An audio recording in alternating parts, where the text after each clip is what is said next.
أعوذ بالله من الشيطان الرجيم بسم الله الرحمن الرحيم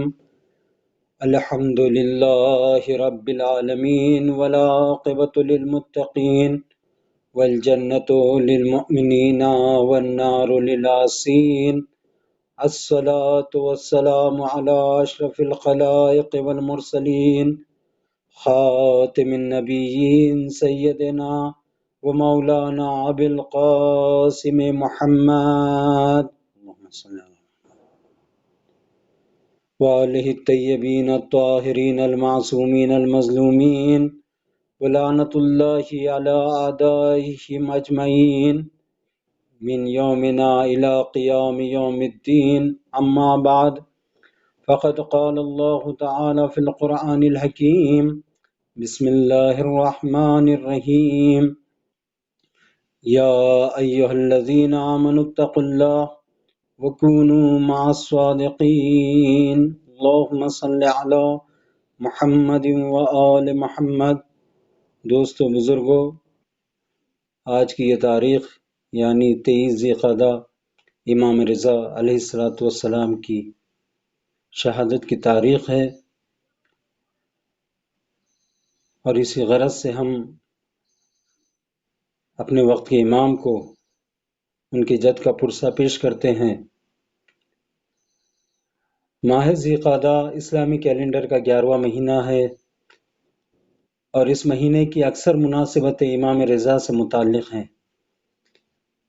ابھی کچھ روز پہلے ہم دہ کرامت عشرہ کرامت منا رہے تھے، جس کی شروعات معصوم قم کی ولادت سے ہوتی ہے، اور امام رضا کی ولادت پر یہ عشرہ تمام پذیر ہوتا ہے۔ ولادت کی تاریخ کے بعد اگر ہم شہادت کا تذکرہ کریں تو جیسے کہ میں نے ابھی عرض کیا کہ بنا بر نقل روایت اس مہینے کی 23 تاریخ کو آپ کی شہادت کی تاریخ بھی ہے۔ ولادت شہادت کے بعد اگر ہم ذکر زیارت کریں تو اسی مہینے میں 25 ذی القعدہ یعنی روز دہ الارض، جس روز اللہ نے زمین کے فرش کو بچھایا، اس روز کی بہت زیادہ فضیلت ہے، اور اس کے اعمال بھی موجود ہیں، اور انہی اعمال میں سے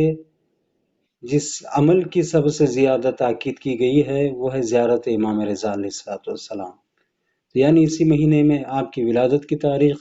آپ کی شہادت کی تاریخ، آپ کی زیارت کی تاریخ، اور اس کے علاوہ آج یعنی 23 ذی القعدہ سن 200 ہجری میں امام رضا علیہ السلام نے مدینے سے خراسان کے شہر مرو کی طرف ہجرت کی تھی۔ تو یعنی چوتھی جو مناسبت ہے جو اس مہینے میں امام رضا سے متعلق ہے وہ ہے ہجرت کی مناسبت، یعنی اسی مہینے میں آپ کی ولادت کی تاریخ بھی موجود ہے، آپ کی شہادت کی تاریخ ہے، اور آپ کی زیارت کا دن بھی اسی مہینے میں ہے، روز دہ الارض 25 ذی القعدہ، اور اسی مہینے کی 23 تاریخ یعنی آج ہی کے دن امام رضا نے مدینے سے شہر مرو کہ جو خراسان کا ایک بڑا اقتصادی اور جمعیت کے اعتبار سے بہت ہی اہم شہر تھا، اس شہر کی طرف ہجرت کی۔ اپنے بیان کو آگے بڑھانے سے پہلے میں شہر مرو سے متعلق کچھ ایک معروضات آپ حضرات کے گوش گزار کرنا چاہوں گا۔ شہر مرو بلکہ یوں کہوں ریاست خراسان کے 4 بڑے شہر ہوا کرتے تھے۔ ایک شہر نیشاپور، دوسرا ہرات، تیسرا بلخ، اور چوتھا شہر مرو۔ یعنی خراسان اس وقت کی ایک حکومت کا نام تھا، جس طریقے سے بغداد، جس طریقے سے کوفہ، اسی طریقے سے خراسان ایک حکومت تھی، اور اس حکومت اور اس ریاست کے 4 بڑے شہر ہوا کرتے تھے، جس میں سے ایک ہرات ہے، ایک بلخ ہے، ایک نیشاپور ہے، اور ایک مرو ہے۔ آج کے جغرافیائی نقشے کے لحاظ سے اگر دیکھا جائے تو نیشاپور آج بھی ایران میں موجود ہے، جبکہ بلخ اور ہرات یہ دونوں شہر افغانستان میں شامل ہے، اور چوتھا شہر یعنی شہر مرو کہ جس شہر کی طرف امام نے ہجرت کی، یہ آج ترکمنستان کے حدود میں آتا ہے، اور اسے آج کے ترکمنستان میں میری یا ماری کا نام دیا گیا ہے۔ تو عزیزو، یہ شہر اس زمانے میں کثیر جمعیت اور اقتصادی حوالے سے بہت ہی زیادہ مضبوط تھا، لہٰذا مامون نے 198 ہجری میں امین کو ختم کرنے کے بعد میں، اپنے بھائی کو ختم کرنے کے بعد میں، جب وہ خلافت کی کرسی کے اوپر جب وہ خلافت کے کرسی کے اوپر جب وہ بیٹھا تو اس نے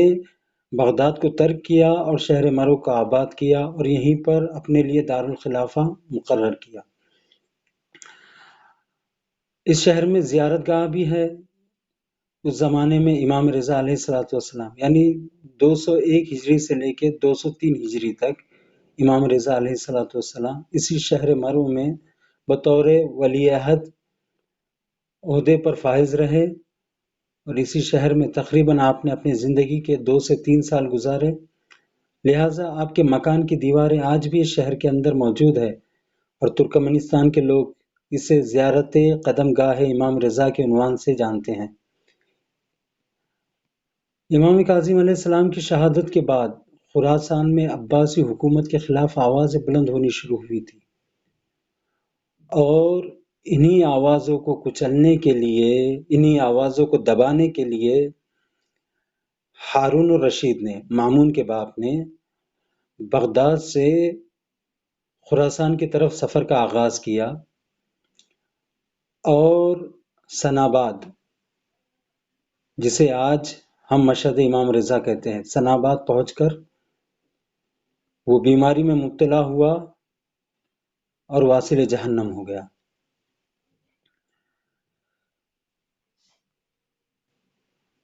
اسی لیے ہم یہ دیکھتے ہیں کہ خراسان یعنی مشہد رضا میں ہارون الرشید کی قبر بھی موجود ہے اور پھر میں نے جیسے کہ کہا مامون یہاں پر آیا، آنے کے بعد میں اس نے اسے دارالخلافہ بنایا شہر مرو کو، لیکن شہر مرو میں مامون نے دیکھا کہ ولی عہد کا جو عہدہ اس نے امام علیہ السلام کو دیا تھا، اس کی وجہ سے امام علیہ السلام کا شہرہ بہت ہی زیادہ عام ہو گیا، لوگوں کے دلوں میں امام کی عزت اور زیادہ بڑھ گئی پہلے کی نسبت، امام لوگوں کے درمیان بہت زیادہ چہیتے ہونے لگے اور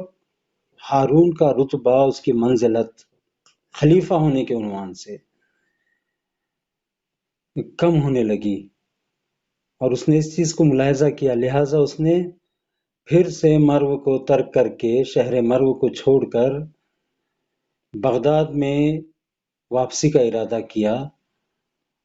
امام علیہ السلام بھی ساتھ میں تھے اور سناباد پہنچ کر یعنی آج کے مشہد میں اس نے امام رضا علیہ السلام کو زہر دغا سے شہید کر دیا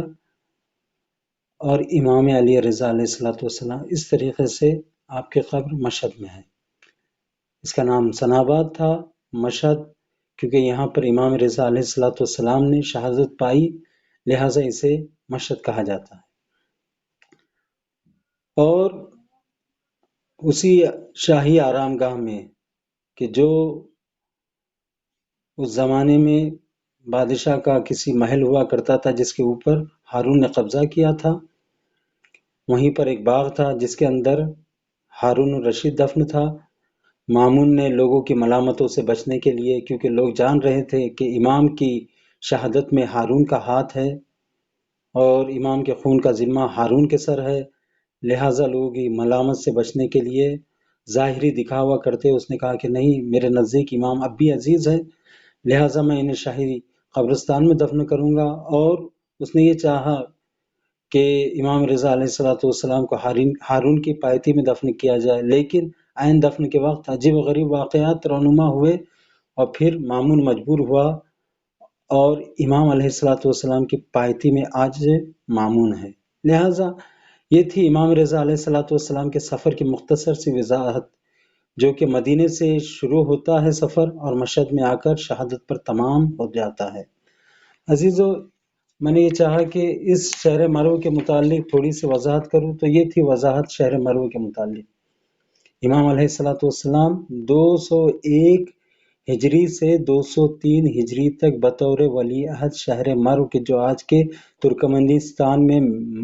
میری یا ماری کے نام سے جانا جاتا ہے، جبکہ وہ ابھی آباد نہیں ہے پہلے کی طرح سے، لیکن وہاں پر امام رضا علیہ السلام سے منسوب زیارت گاہ بھی موجود ہے، لیکن اس زمانے میں یہ خراسان کا ایک شہر ہوا کرتا تھا۔ امام رضا علیہ السلام فہرست امامت کے تیسرے امام ہیں۔ امام کا نام بھی علی ہے۔ فہرست امام علی رضا علیہ السلام فہرست امامت کے تیسرے علی ہے۔ آپ کا نام بھی علی ہے اور آپ کا کام بھی علی ہے۔ امام علی اور امام رضا علیہ السلام کے درمیان ایک ربط کی طرف میں اشارہ کرنا چاہوں گا۔ علی علیہ السلام کا ایک مشہور جملہ ہے جس میں آپ ارشاد فرماتے ہیں سلونی فإن عندي علم الأولين والآخرين أما والله لو تنعت لي وسادة فجلست عليها لأفتيت أهل التوراة بتوراتهم حتى تنتقل التوراة فتقول صدق علی۔ پھر اس کے بعد میں ارشاد فرماتے وأفتيت أهل الإنجيل بإنجيلهم حتى ينتقل الإنجيل فيقول صدق علی وأفتيت أهل القرآن بقرآنهم حتی تنتقل القرآن فیقول صدق علی۔ یعنی علی فرماتے ہیں کہ اے لوگو جو مجھ سے پوچھنا ہے پوچھ لو، میرے پاس اولین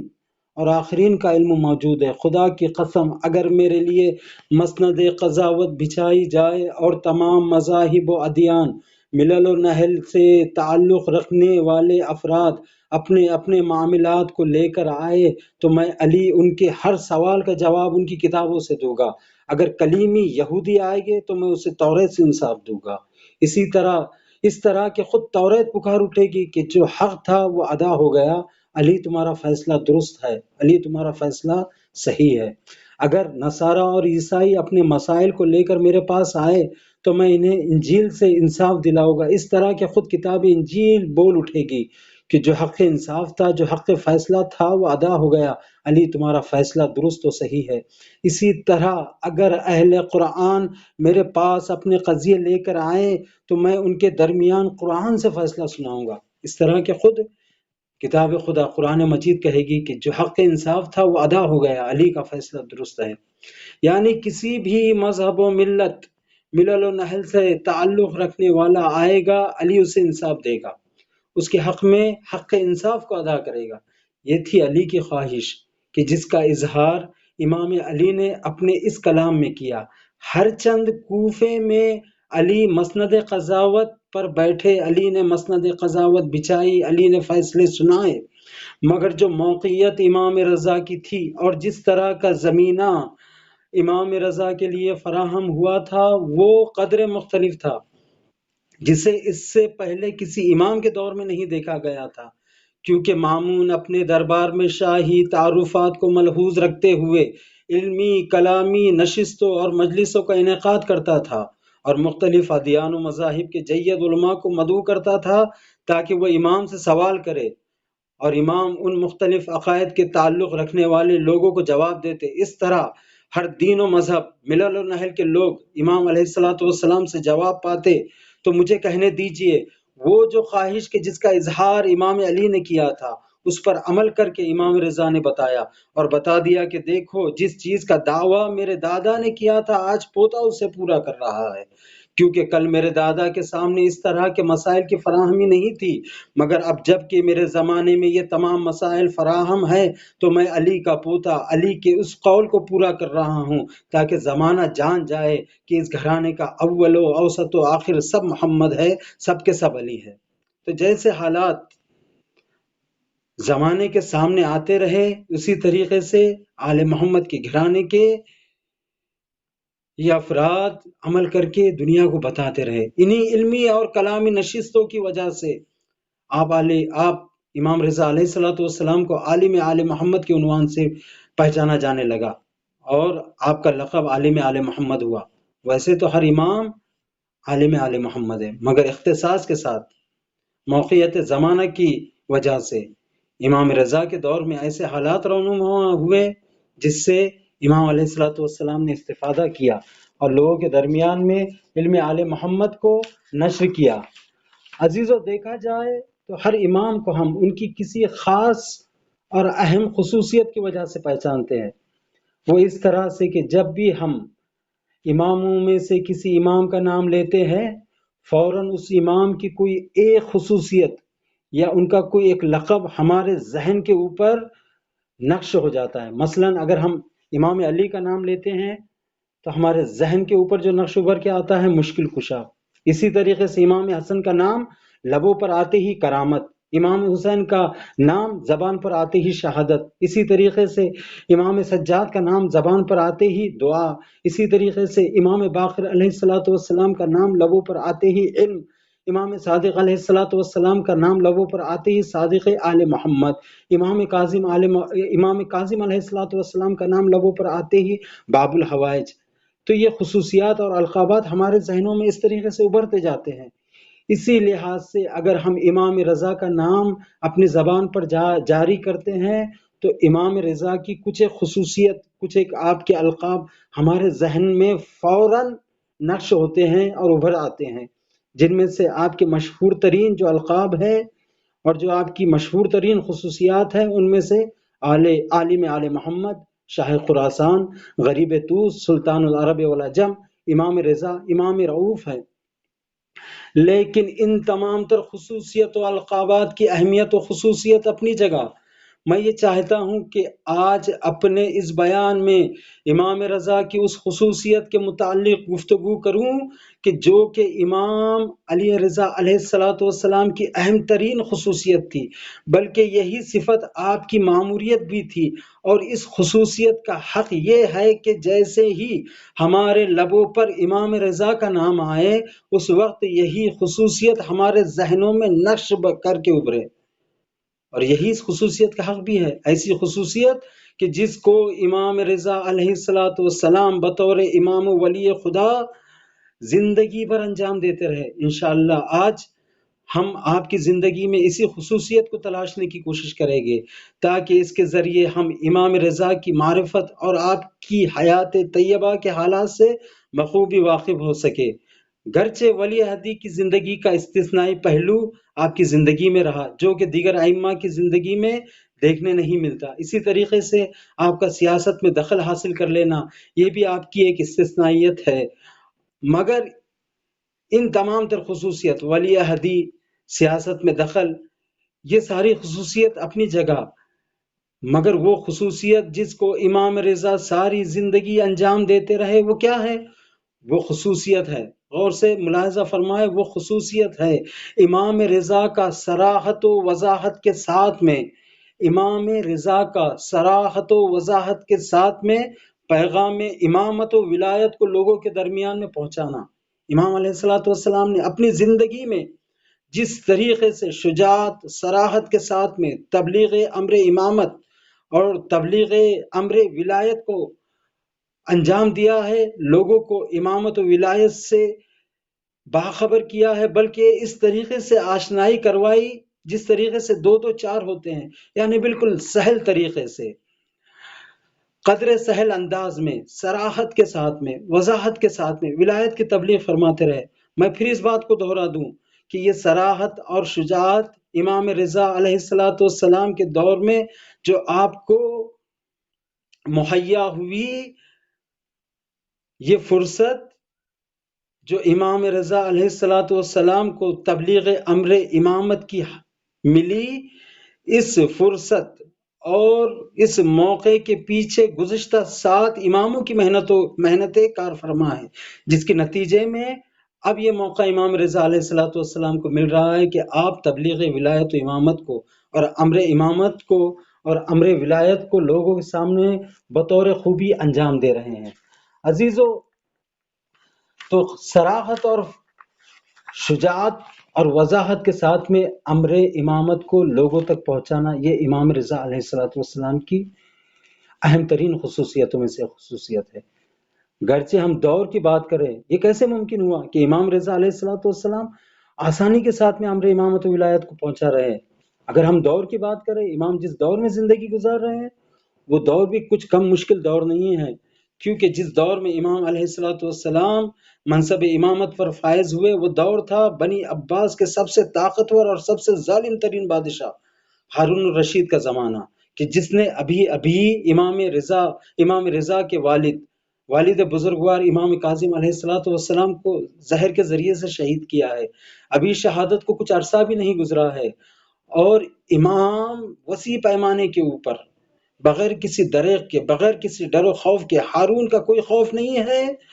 اور تبلیغ امامت میں، تبلیغ دین میں، تبلیغ معارف الہی کے اندر مشغول ہے۔ ہارون کے گماشتوں نے ہارون کو آ کر خبر دی اور اس سلسلے میں شکایت کی اور کہا کہ اے ہارون، تو یہاں بغداد میں بیٹھا ہوا ہے، تجھے پتہ نہیں مدینے میں کیا چل رہا ہے؟ ہارون کہتا ہے مدینے کی کیا خبر ہے؟ تو جو مخبر ہے، گماشتے ہے یا جو قریبی ہے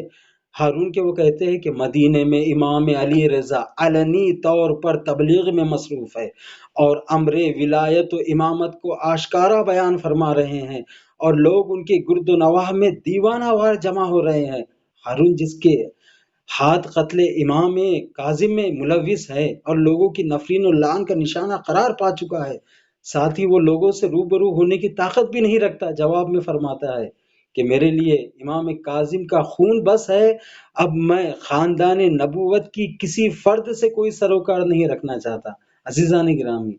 حالات کیسے ہو گئے تھے، دیکھیے کس طریقے سے سازگار ہوئے تھے، گرچہ ظالم بادشاہ موجود تھا لیکن اس میں حوصلہ نہیں تھا۔ عزیز و ساتھ میں ایک اور دوسری نکتے کی طرف توجہ آپ کی مرکوز کرنا چاہوں گا، وہ یہ کہ امام کاظم علیہ السلام کی شہادت کے بعد میں امام رضا جب تبلیغ دین میں مصروف ہے تو امام کے چاہنے والے امام کے پاس آتے اور کہتے ہیں کہ یا امام،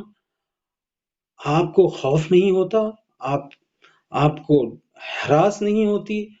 آپ کو خوف ہراس نہیں ہے؟ امام پوچھتے ہیں کس بات کا خوف ہراس ہونا چاہیے مجھے؟ چاہنے والے کہتے ہیں کہ ہارون ابھی زندہ ہے، اور یہ وہی ہارون ہے جس نے آپ کے والد کو شہید کیا ہے۔ آپ کو ڈر نہیں لگتا؟ آپ بے خوف و خطر، بغیر خوف و ہراس کے،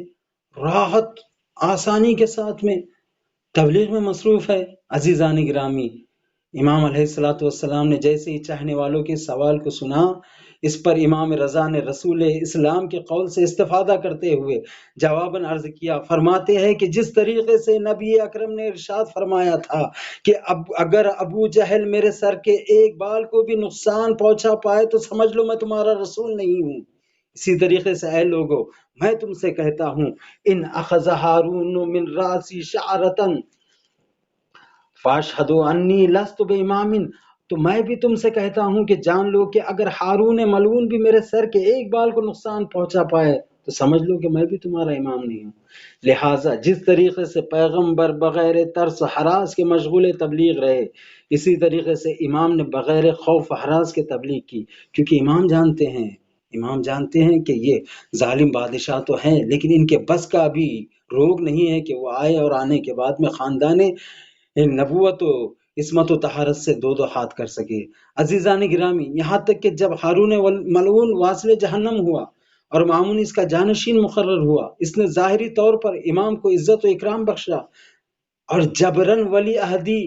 عطا کی، دارالخلافت بلا کر قصر میں رکھا، دربار میں مقام دیا۔ ان تمام کوششوں کے بعد مامون یہ گمان کرنے لگا کہ میں نے امام رضا کو یہ منصب و مقام دیا ہے، لہٰذا خاندان نبوت و رسالت کی اس فرد کو خاطر خواہ مقام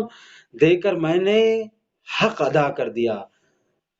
تو امام علیہ السلام نے مامون کو مخاطب کر کے فرمایا، اے مامون، تو یہ نہ سمجھ لے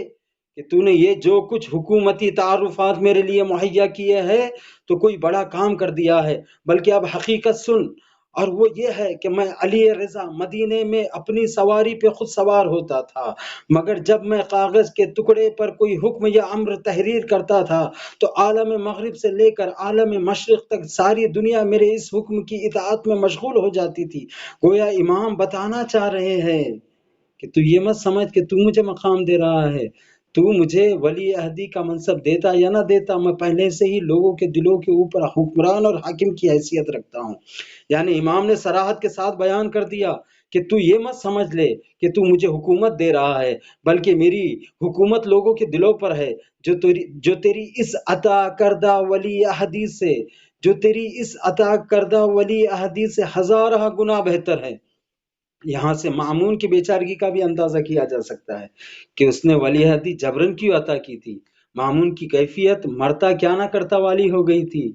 اگر امام کو ولیعہد نہ بناتا تو خود کہاں کا حاکم رہ جاتا، لہٰذا پہلے خلافت کو دینے کی بات کی۔ امام نے انکار کیا، کیونکہ امام جانتے تھے کہ یہ خلافت ملے یا نہ ملے، میری محبوبیت اتنی ہے کہ خلیفہ یہ رہے گا، حکم میرا چلے گا۔ پھر اس نے ولی عہدی کا منصب دینا چاہا، امام نے پھر منع فرمایا، لیکن اب کہ اس نے جبراً اور تحدیداً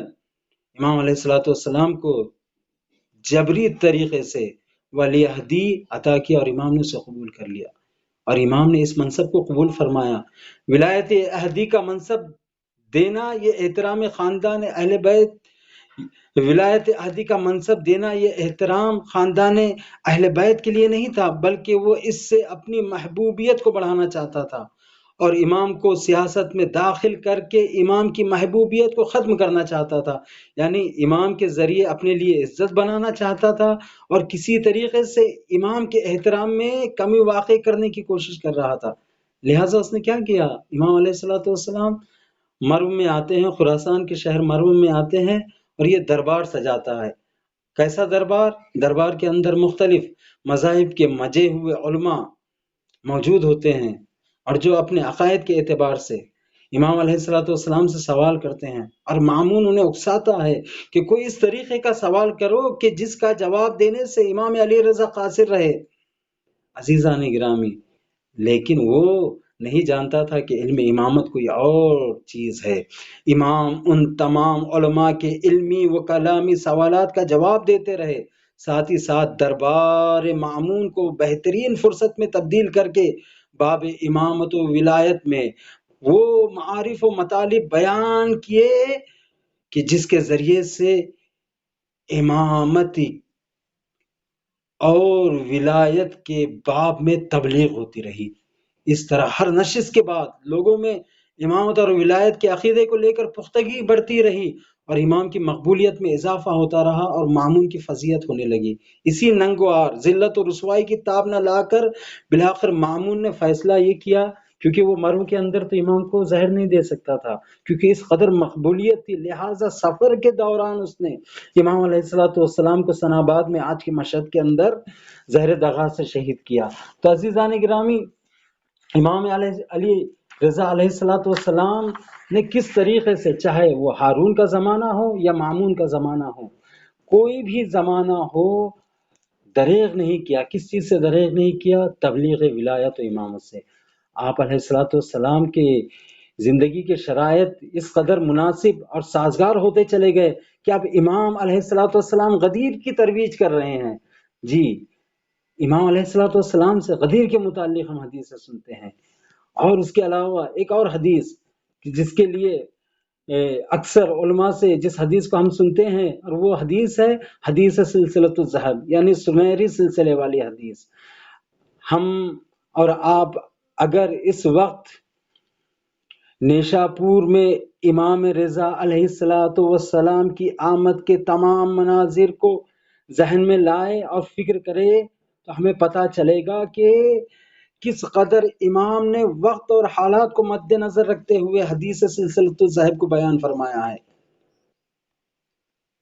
نیشاپور جو قدم گاہ امام رضا علیہ الصلوۃ والسلام کے نام سے مشہور ہے، شیعہ آبادی والا شہر ہے، مگر اس وقت وہاں پر اکثریت غیر شیعہ مسلمانوں کی تھی، شیعوں کی تعداد مٹھی بھر تھی، ساتھ ہی ساتھ یہ شہر علمی حیثیت رکھتا تھا،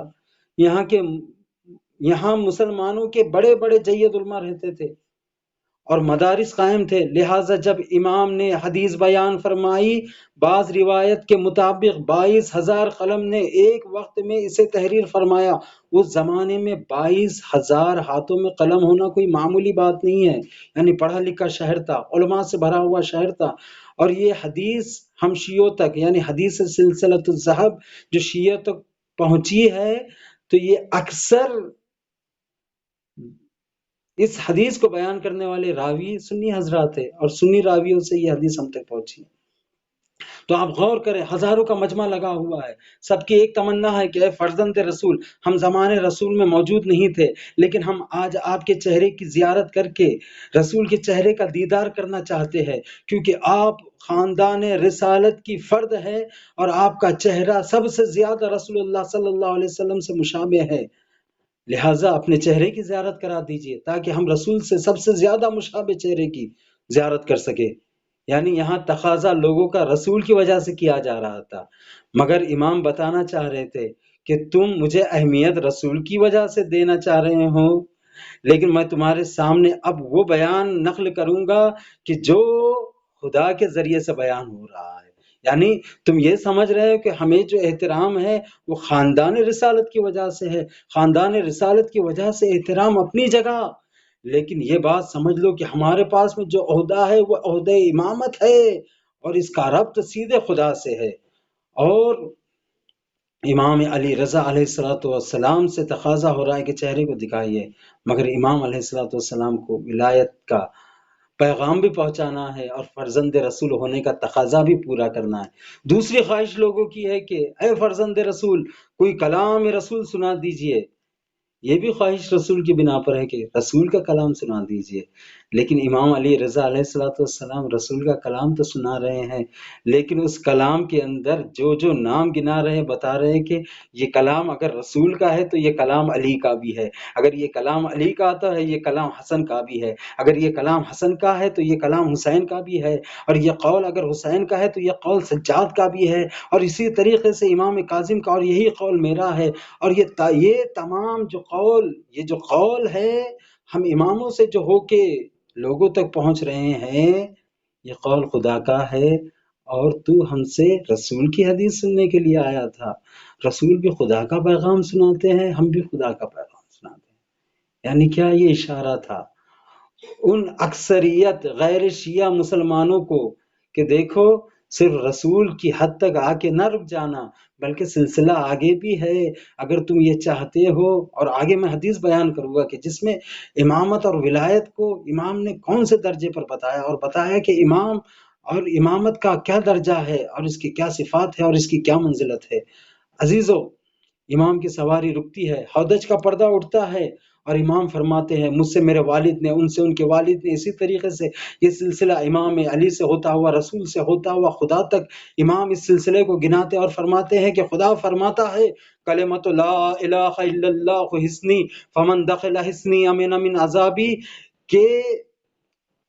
کلمہ لا الہ الا اللہ اللہ کا مضبوط قلعہ ہے، اور جو بھی اس قلعے کے اندر داخل ہو گیا وہ اللہ کے عذاب سے امان میں آ گیا۔ اس کے بعد امام علیہ السلام محمل کے پردے کو گرا دیتے ہیں اور ناقے کو آگے بڑھا دیتے ہیں۔ آپ انتخابی حدیث دیکھیے، حدیث کا سلسلہ دیکھیے، شاید امام بتانا چاہ رہے ہو کہ اگر یہی فرصت اور یہی موقع اگر میرے علاوہ کسی اور امام کے سامنے بھی آتا تو وہ بھی اسی سلسلے والی حدیث کو بیان فرماتے۔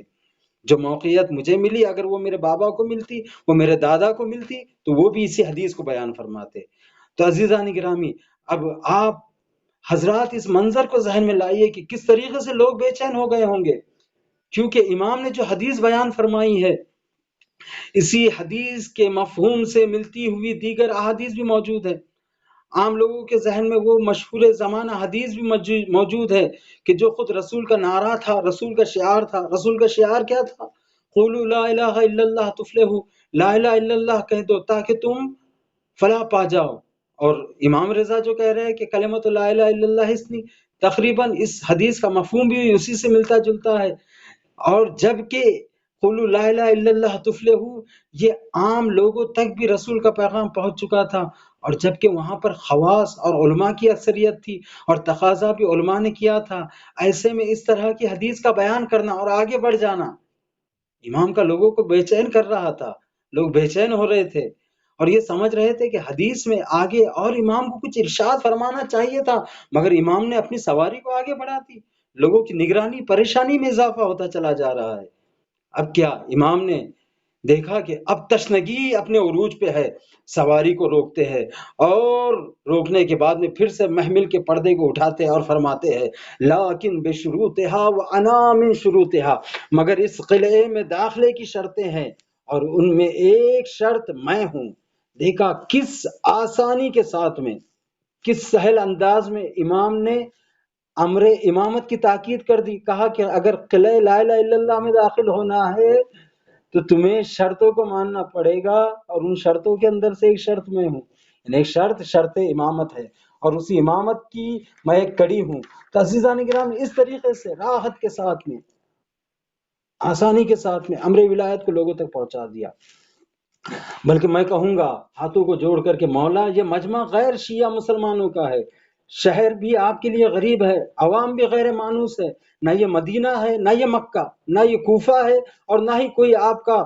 عرب کا شہر۔ غدیر میں رسول نے اعلان کیا تھا، اس کے لیے 23 سال محنت کی۔ شاید امام مسکرا کر جواب دے، شاید جواب دے کہ یہ روز تجدید غدیر کا دن ہے اور اس موقع کو فراہم کرنے کے لیے 7 اماموں نے مقدمہ سازی کی ہے۔ مخاطبین عقیدے کے لحاظ سے مختلف ہے، امام نے ان تمام کے عقیدے کو جھنجھوڑ کر رکھ دیا۔ انداز دیکھیے، لوگ کلام رسول سننے آئے ہیں، امام اور معرف دین سننے کے لیے آئے ہیں اور امام انہیں خود کو سمجھا رہے ہیں۔ انداز دیکھیے، لوگ کلام رسول سننے آئے ہیں، رسول کی بات سننے آئے ہیں، معرف دین سمجھنے آئے ہیں اور امام کہہ رہے ہیں کہ مجھے سمجھو، مجھے جانو، میں شرط ہوں۔ یہ ویسے ہی امامت کا عقیدہ نہیں رکھتے، جو لوگ سوال لے کر آئے ہیں ان کی یہاں پر امامت کا عقیدہ نہیں ہے، اور آپ نے ان کے سامنے میں کہہ کر خود کو دین کا محور اصلی بتا کر معرفی کرائی، بلکہ یوں کہہ دوں، ابھی اس جملے کو آپ رائے گا نہ جانے دے، بلکہ میں یوں کہوں کہ امام رضا علیہ الصلوۃ والسلام نے امامت کے باب میں، امامت کے چیپٹر میں آخری حرف کو سب سے پہلے بیان کر دیا اور بتا دیا کہ اگر امامت نہیں تو کچھ بھی نہیں، بشروطہا کہہ کر امامت کی برتری اور ولایت کے فضل کو بیان فرمایا۔ اگر ہم قرآن میں انبیاء کے شعار کو دیکھیں گے تو انبیاء کے شعار میں سے ایک شعار جو کئی بار تکرار ہوا، ایک نعرہ جو کئی بار جس کی تکرار قرآن مجید میں موجود ہے، انبیاء فرماتے فاتقوا اللہ واتیونی، خدا کا تقوی اختیار کرو اور میری اطاعت کرو، یعنی تقوی خدا کا اختیار کرو اور اطاعت ہماری کرو۔ ہر نبی یہ کہتا تھا، لہٰذا لوگوں کو جو اصل مشکل ہوا کرتی تھی وہ نبی کے پیغام سے نہیں ہوا کرتی تھی بلکہ ذات نبی سے ہوا کرتی تھی، کیونکہ وہ کہتے تھے ہماری اطاعت کرو۔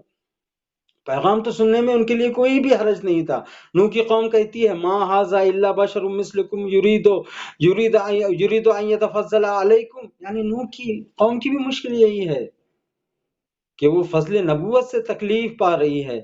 لیکن اگر امامت کے فضل کی بات کرے، امامت کا مقام اور امامت کا فضل، جسے قبول کرنا ہر کس و ناکس کے بس کی بات نہیں ہے، کیونکہ امامت وہ عہدہ ہے کہ جس کا فضل ہر کوئی برداشت نہیں کر پایا۔ موسیٰ کے بعد میں ہارون جب ولی بنے، لوگوں نے ہارون سے روگردانی کر دی۔ اب جبکہ غدیر قم میں مولا کائنات کی ولایت کا اعلان ہوتا ہے، ایک ملعون آگے نکل کر آتا ہے اور کہتا ہے کہ یا رسول اللہ، آپ کی ہر بات، آپ کی ہر کہی کو ہم نے سنی، آپ کی ہر بات کو ہم نے مانی، مگر یہ جو فضل امامت جو آپ نے علی کو دیا ہے اسے میں قبول نہیں کروں گا۔ یعنی آپ دیکھ رہے ہیں امامت کے فضل کو قبول کرنا ہر کس و ناکس کے بس کی بات ہرگز نہیں، ساتھ ہی ساتھ خود کے فضل امامت کو ناآشنا لوگوں کے سامنے وہ بھی میں کہہ کر انامی شروطہ کے ساتھ میں بیان کرنا، یہ کام کس قدر سخت ہوگا کہ جہاں پر لوگ ناآشنا، شہر غریب، لوگ غیر مانوس، عقیدہ امامت سے سروکار نہیں رکھتے، وہاں پر انامی شروطہ کہہ کر میں شرط ہوں توحید کی قبولیت کے لیے،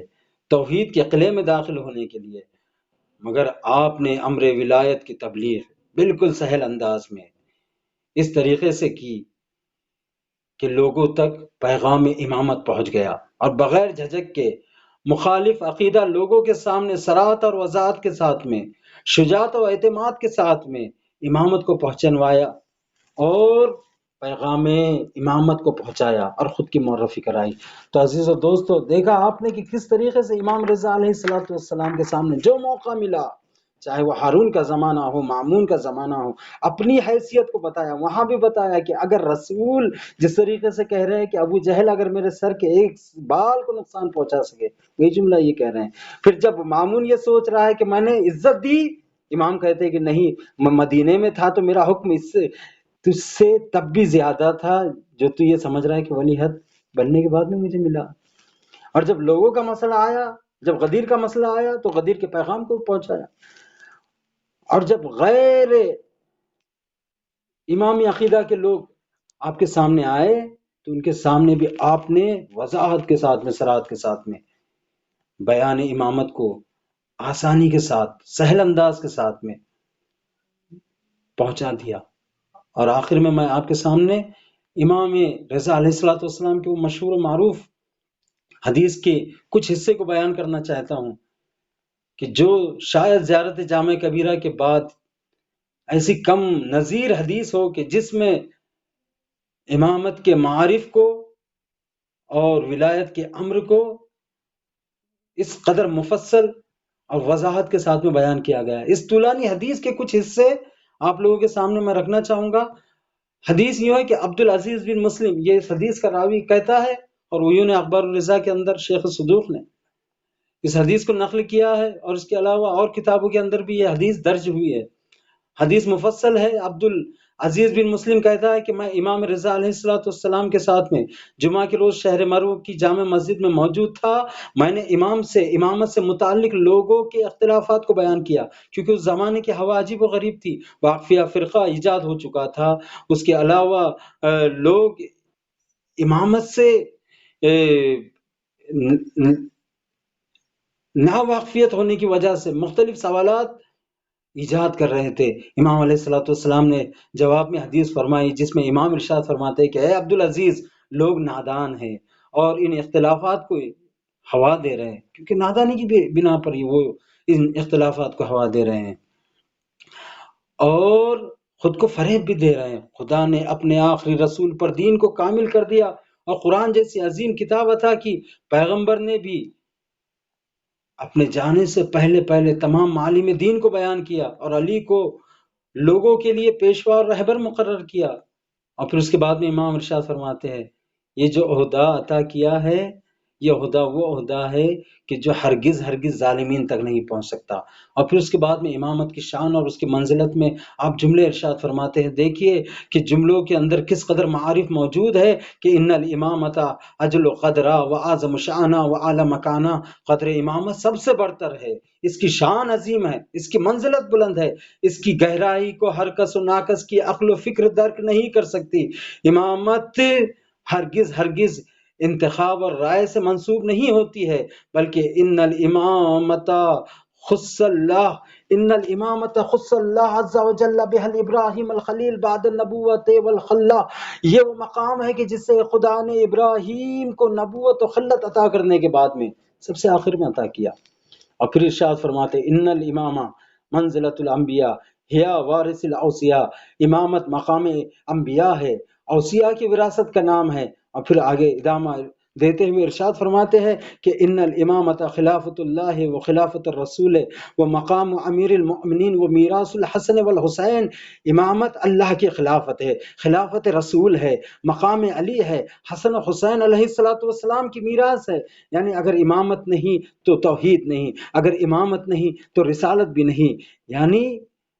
اگر کوئی عقیدہ توحید رکھتا ہے امامت کے بغیر تو پھر اس کا عقیدہ توحید ناکامل و مکمل ہے، اس کا عقیدہ رسالت ناکامل و مکمل ہے۔ اس لیے امام ارشاد فرما رہے کہ امامت یعنی اللہ کی خلافت، امامت یعنی رسول کی خلافت، امامت یعنی مقام علی، امامت یعنی حسن و حسین کی میراث۔ پھر ارشاد فرماتے ہیں ان الامامت زمام الدین و نظام المسلمین و عز المؤمنین، امام ہی کے ہاتھ میں دین کی باغ ڈور ہے، امام ہی سے نظام اسلام و مسلمین قائم ہے، امام ہی کی بدولت مومنین عزت پا رہے ہیں۔ پھر آگے ارشاد فرماتے ہیں بالامام تمام الصلاۃ والزکوٰۃ والصیام والحج والجہاد وتوفیر الفیء والصدقات وامضاء الحدود والاحکام، کہ امام ہی کے وسیلے سے نماز و زکوٰۃ و صوم و حج و جہاد و صدقات و اجراء حدود و احکام کامل ہوتے ہیں۔ یعنی اگر کوئی یہ سمجھے کہ اس کے یہاں پر عقیدہ امامت نہیں ہے، اس کی نماز کامل نہیں ہو سکتی، اس کی نماز تمام نہیں ہے، اس کی زکوٰۃ تمام نہیں ہے، اس کے صوم، اس کے حج تمام نہیں ہے، اس کی جہاد تمام نہیں ہے، اس کے کار خیر و صدقات تمام نہیں ہے، اس کے کوئی بھی احکام تمام نہیں ہے، کیونکہ امام ہی کے وسیلے سے یہ تمام تر کامل ہوتے ہیں اور تمام ہوتے ہیں۔ امام کے متعلق پھر امام ارشاد فرماتے ہیں کہ الامام کا شمس الطالعۃ المجللہ بنورھا للعالم وہی فی الافق بحیث لا تنالها الایدی والابصار، امام چمکدار سورج ہے جس کا نور عالم پر محیط ہے، اور امامت اس قدر افق اعلیٰ و بلندی پر موجود ہے کہ لوگوں کی پہنچ اور ان کی بصیرت وہاں تک ہرگز نہیں پہنچ سکتی۔ پھر آگے ادامہ دیتے ہوئے امام ارشاد فرماتے ہیں الامام البدر المنیر والسراج الظاہر والنور الساطع والنجم الہادی، امام ماہ تابہ کا نام ہے، امام روشن چراغ ہے، امام درخشاں نور ہے اور رہنمائی کرنے والا ستارہ ہے۔ اور پھر اس کے بعد میں عجیب و غریب جملہ فرماتے ہیں الامام الانیس الرفیق، امام یعنی جو کہ مہربان اور مددگار دوست ہے، الامام الانیس الرفیق والوالد الشفیق والاخ الشقیق والام البرۃ بالوالد الصغیر، امام مددگار دوست کا نام ہے، امام مہربان باپ کا نام ہے، امام دل سوز بھائی کا نام ہے، اور امام اس مہربان ماں کا نام ہے کہ جو اپنے شیرخوار بچے کے لیے مہربان ہوتی ہے۔ عزیزو، اس طریقے سے امامت کے باب میں آپ معارف کو بیان فرمائے ہیں اس حدیث کے اندر، اور یہ طویل حدیث ہے، آپ اس حدیث کی طرف مراجعہ فرمائیں، اس میں اور بھی دیگر خصوصیات امام علیہ الصلوۃ والسلام کی امامت کی خصوصیات کو امام نے نقل کیا، بیان فرمایا۔ لہٰذا دیکھا کس طریقے سے وضاحت اور صراحت کے ساتھ میں پیغام امامت کو، امر امامت کو، معارف امامت و ولایت کو امام رضا علیہ الصلوۃ والسلام نے اپنی زندگی میں بطور خوبی و احسن انجام دیا، اور بالکل بغیر کسی خوف و خطر کے وضاحت اور صراحت کے ساتھ میں۔ لہٰذا اگر ہمارے لبوں کے اوپر امام رضا علیہ الصلوۃ والسلام کا نام آئے تو فوراً جو نقش ہمارے ذہن کے اندر کھنچ کے آنا چاہیے یا ابھر کے آنا چاہیے، جو نقش ہمارے ذہن میں کھنچ جانا چاہیے، وہ یہ ہے کہ امام رضا یعنی تبلیغ امامت و ولایت کو صراحت و وضاحت کے ساتھ میں انجام دینے والے امام۔ عزیزان گرامی، امام رضا علیہ الصلوۃ والسلام کی بڑھتی ہوئی شہرت اور لوگوں کے دل میں آپ کی محبت، اس چیز کی تاب نہ لا کر مامون الرشید نے یہ ارادہ کیا کہ امام علیہ الصلوۃ والسلام کو زہر دیا جائے، اور اپنے ایک غلام کے ذریعے سے امام علیہ الصلوۃ والسلام کو زہر دیا جاتا ہے۔ امام بہرحال کھجور میں یا انگور میں زہر دینے کے بعد میں امام علیہ الصلوۃ والسلام جیسے ہی زہر کو نوش فرماتے ہیں، اس قدر سخت تھا یہ زہر کہ امام فوراً اپنے سر کے اوپر رداء ڈالتے ہیں اور اپنے حجرے کی طرف نکل پڑتے ہیں کہ جہاں پر ثنا آباد میں آپ مقیم ہیں۔ عزیزو، امام علیہ الصلوۃ والسلام زہر کو نوش فرمانے کے بعد میں امام پر زہر کا وہ اثر ہوا کہ روایت کہتی ہے کہ ایک قدم چلتے تھے بیٹھ جاتے تھے، دوسرا قدم اٹھاتے تھے بیٹھ جاتے تھے، نہ جانے کس قدر سخت تھا یہ زہر۔ جیسے ہی اپنے حجرے میں پہنچے ہیں زمین کے اوپر تڑپنے لگے اور تڑپنے لگے، اس کے بعد میں زہر نے اثر کیا اور امام اس دنیا سے رخصت ہوئے۔ لیکن مامون نے جیسے ہی دیکھا کہ امام اس دنیا سے رخصت ہو گئے ہیں، فوراً آگے آیا، اور آگے آنے کے بعد میں لوگوں کے سامنے دکھاوا کرنے لگا اور کہنے لگا کہ میں امام کو شاہی قبرستان میں شاہی تعارفات کے ساتھ میں امام کے جنازے کو اٹھایا جائے گا اور دفن کیا جائے گا۔ شہر ثنا آباد میں جو آج کا مشہد ہے، وہاں پر مجمع لگا ہوا ہے، امام کے چاہنے والے ہیں، جنازہ تشییع ہو رہا ہے، اور لا کر امام کے چاہنے والوں نے امام کو دفن کر دیا۔